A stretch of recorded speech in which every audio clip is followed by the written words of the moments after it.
Hi there, welcome to ITWire TV. Today we're speaking with Craig Dorr, Field CTO for RSA Identity Solutions for Australia, New Zealand and Asia South. Thank you for joining us, Craig. Wonderful to have you here. Thank you, David. How are you doing?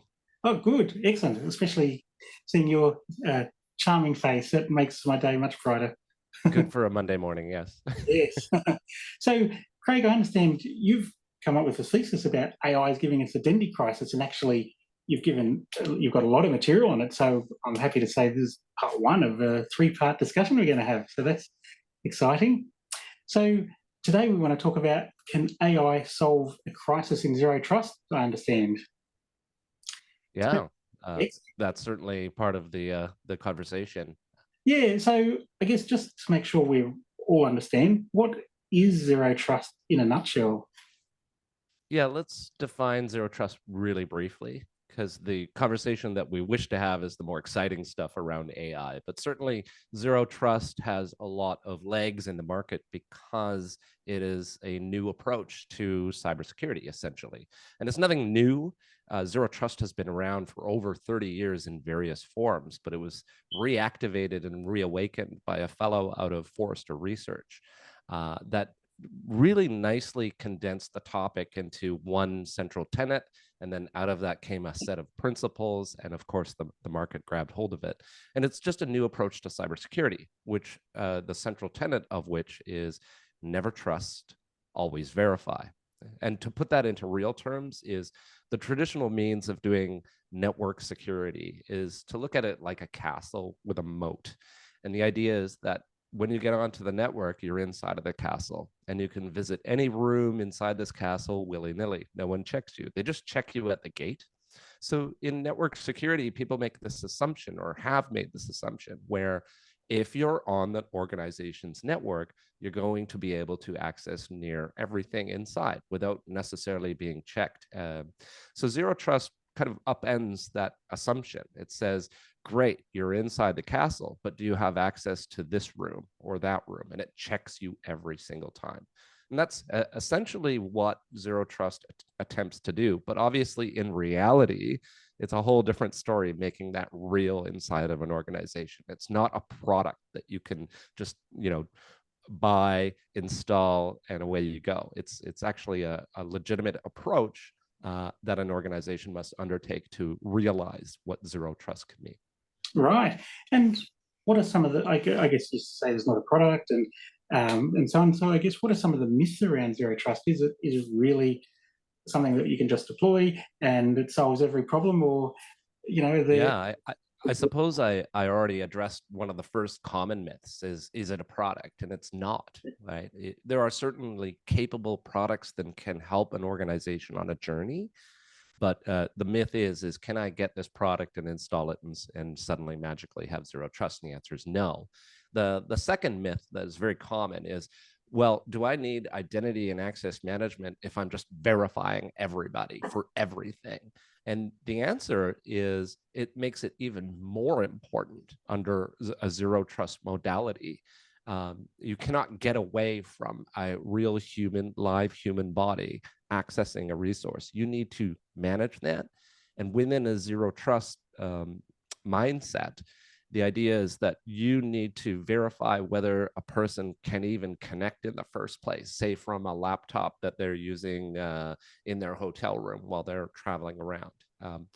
Accessing from the endpoint to the target application that holds the data, you need to verify at every single step along the way. And identity is the most consequential attack vector for any organization. Under zero trust, it's even more critical. right. Okay, so that's really insightful. So how does AI come into it then? How can AI help us solve this? Yeah, well, I think that I say it's a bit of a crisis because, well, AI is a very exciting topic. I think everybody is talking about it in one context or another, and I'm certainly not going to argue against the benefits of artificial intelligence, or at least the form of it that we're seeing out there with ChatGPT and the large language models that are available today. But So many benefits and many contexts. But one of the aspects is the evildoers, the attackers, the threat actors. What are they doing with it is where RSA as a security company becomes concerned, and me as a security person become very interested. The idea being that using AI in the context of attacking an identity. And we see those attacks all the time, right? All sorts of national or global breach reports, like the Verizon data breach investigations report. It's called the DBIR. Every single year that they release their breach survey, phishing and identity-related attacks are near number one every single year. It's not only the most common attack vector, but it's also the most consequential one, right? So phishing and those types of spam attacks on people. But it even covers a lot more. But how are attackers using AI in this context?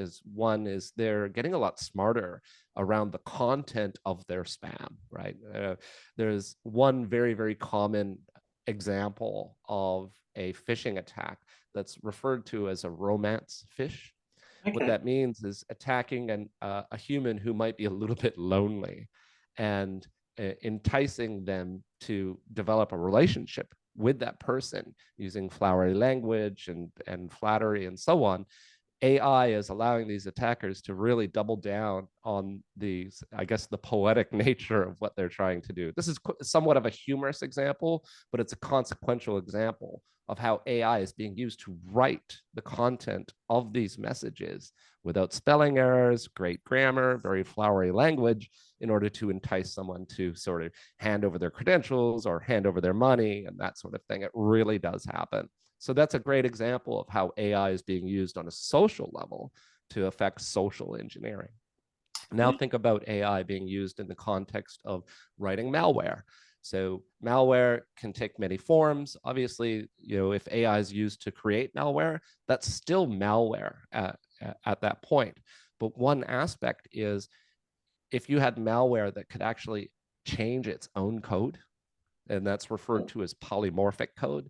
I mean, polymorphic code is not new, but being endowed with AI to enhance the efficacy of polymorphic code, that's a huge danger. And of course, that's being engineered by evil, nefarious actors out there. Yeah, wow, this is interesting. So I was here thinking, maybe AI can help us solve zero trust, but really you were saying that AI is helping the bad guys. The bad guys are able to exploit AI. And Correct. you make a good point about spelling. I mean, in every all training that any company ever gets about phishing, it's always, check the spelling, check the grammar. Now the bad guys have access, no matter what language they speak natively, they've got access to. There is a argument that's been made is that some of these spam emails are deliberately poorly spelled and poorly worded, because what they do is they filter out the people that wouldn't be tricked anyways, because they would notice the bad spelling impacts. But it filters in the people who are fooled by that. So the worse the email is, and the person who gets tricked by that, means that they're more susceptible as a target to hand over their money, because they're already proven themselves to be not particularly noteworthy in their intellectual capacity. But yeah, but to bring it back to zero trust. So yes, AI is being employed to attack the most consequential attack vector, which is the identities. But the crisis is kind of part of how AI can improve the promise of zero trust. So one of the examples is, whenever I think about how AI can be applied to solve a problem, the first place I generally go to is the scale, right? Is the scale too large of a problem for a human to really wrap their head around and manage as a human being? So as an example, the way that we do this right now with the tool sets that are available is that if I want to grant, say, David access, I want to grant you access to, say, this application. And let's say you're super powered administrator guy. So I'm going to give you access to basically everything. But in reality, David, as an administrator, you might only touch a very small subset of the capability within an application, right? The way that we think of it is, yes, David has access to application 1, 2, and 3. So you have total access, but you're only using a subset of the actual microservices within the application. That's a bit of a problem from a never trust, always verify. We humans, we wrap our heads around the abstract, the coarse-grained. David is part of the admin group, and he has access to the application. But we need to go one step deeper. Already, with respect to managing coarse-grained user groups, applications, that's a huge, those are referred to holistically as entitlements, right? And any organization can have millions of them because, David will have access to 1,000 applications, right? Multiply that by the number of users and the number of entitlements, it becomes a scale problem already. Yeah. But think about zero trust. Zero trust wants to be fine-grained, wants to be non-abstract, it wants to be concrete, because I want to be able to lock down the application in terms of David only having access to microservices within that application, right? And so there is no tool that does this. There is nothing available out there that can make this happen from a product perspective. You need AI to be able to wrap around that scale and actually have it help you manage that. And I think that what we could do, David, is in the next interview, we could talk about what that actually looks like from an AI and capability perspective. Absolutely. That sounds excellent, Craig. All right. So I understand the challenge and the crisis. I look forward to speaking to you again so I know what I can do about it, how I can, how I can solve this challenge. Awesome. Yeah, thanks, David. Excellent. Thank you so much, Craig. That's been wonderful. So that's Pleasure. Craig Dorr, Field CTO for RSA Identity Solutions, Australia, New Zealand, and Asia South. Thank you so much, Craig. Cheers.